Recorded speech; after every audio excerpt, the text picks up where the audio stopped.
저는 사실 대학에서 강의를 하는 사람이고 서강대학교 법학전문대학원에 있어요.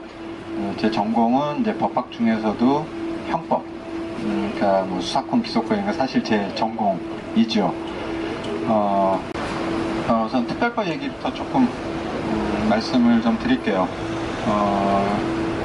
우리가 입법 청원했던 특별법안에 대해서 이제 새누리당에서 계속 이게 사법 체계를 뭐 교란한다, 위헌이다 이런 주장들을 하잖아요. 근데 사실 이게 말이 안 되는 이야기인 거거든요. 그래서 뭐 어떤 교수님은 뭐 이게 위헌이라고 얘기하는 사람 5명만 모아봐라 라고 그렇게 얘기할 정도로 사실 학자들 중에서는 아무도 이 법안이 위헌이라고 얘기하는 사람이 없어요. 오로지 새누리당, 이제 국회의원들만 이제 위헌이라는 이야기를 하고 있고, 그것도 뭐 근거도 안 되죠. 무슨 근거에서 위헌이다 이런 얘기도 안 하잖아요. 근데 그러니까 우리가 이제 이런 특별법을 진상조사위원회에서 수사권, 기소권 가지고 합시다 라고 하는 거를 주장할 수밖에 없었던, 근데 그런 이유는 분명한 것 같습니다. 우리 국정조사 벌써 딱 봐도 국정조사에서 뭐 자료 제출도 하고 뭐 증인도 부르고 하잖아요.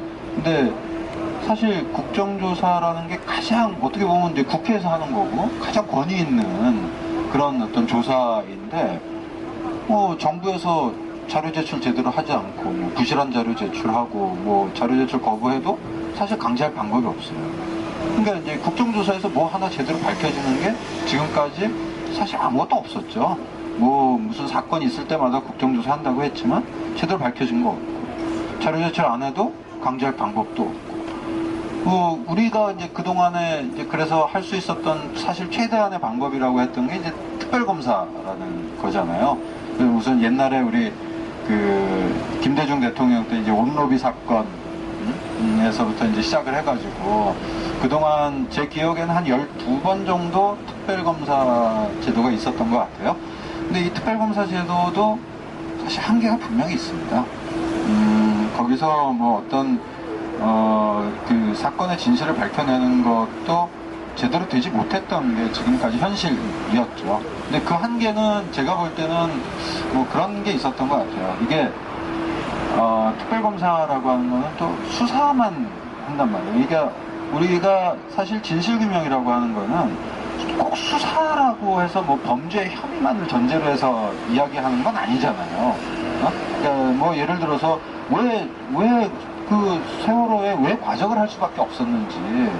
근데 이게 이제 어떤 구조적인, 그리고 여기에는 뭐 정부와 어떤 기업의 어떤 밀착 관계라든지 이런 여러 가지 요인들이 있는 거고 그걸 밝히자라고 얘기를 하는 건데, 이런 거는 사실 딱히 또 수사 대상이 된다라고 말하기도 또 좀 어려운 그런 면들이 있다. 근데 특별검사라고 하는 건 또 너무 수사에만 또 집중하게 되는, 그러니까 범죄 혐의가 있어야만 또 수사를 할 수 있는 거니까 이제 그렇게 가는 또 한계가 분명히 있어요. 그러니까 이게 일반적인 어떤 사건의 국정조사 같은 이제 조사 시스템은 강제적인 조사를 할 수 없다라는 한계가 있고, 또 특별검사라고 하는 거는 수사를 할 수는 있는데 이게 또 범위가 또 제한될 수밖에 없는 또 그런 문제가 있고 하니까, 우리가 이런 세월호 사건 같은 거에서 정말 포괄적으로 직접적인 어떤 침몰의 원인을 밝히는 것뿐만 아니라 그 배경이 된 여러 가지 문제점들을 좀 정확하게 우리가 진실을 규명하자라고 할 때는 이걸 합칠 필요는 분명히 있었던 거죠.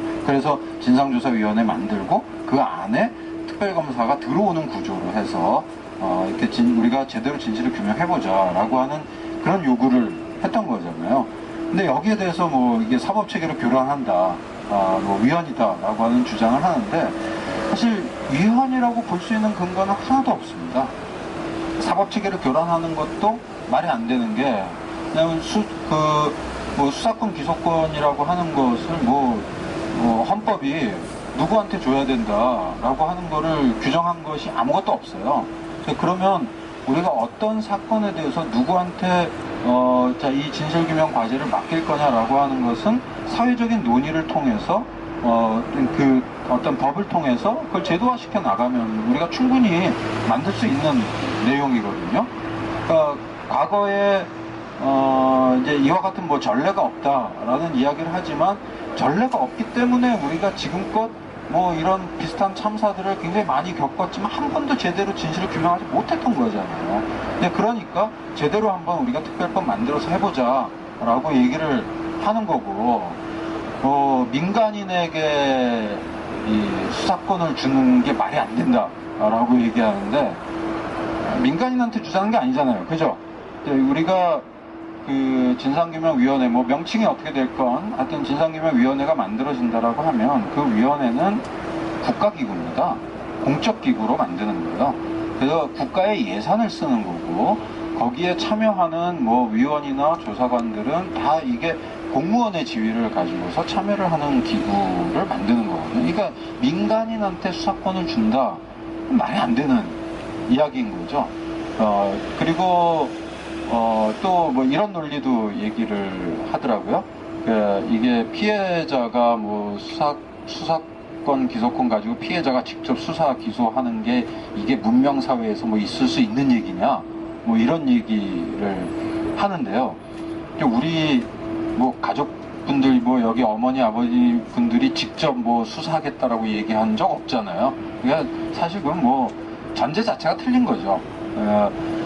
직접 수사를, 기소를 하겠다는 게 아니라 이 가족분들의 의견이 충분히 반영이 될 수 있는 그런 조사 시스템을 만들자라고 하는 게 핵심인 거잖아요. 그러니까 그거는 사실 오늘날 대세가 그렇습니다. 우리나라 검찰이요,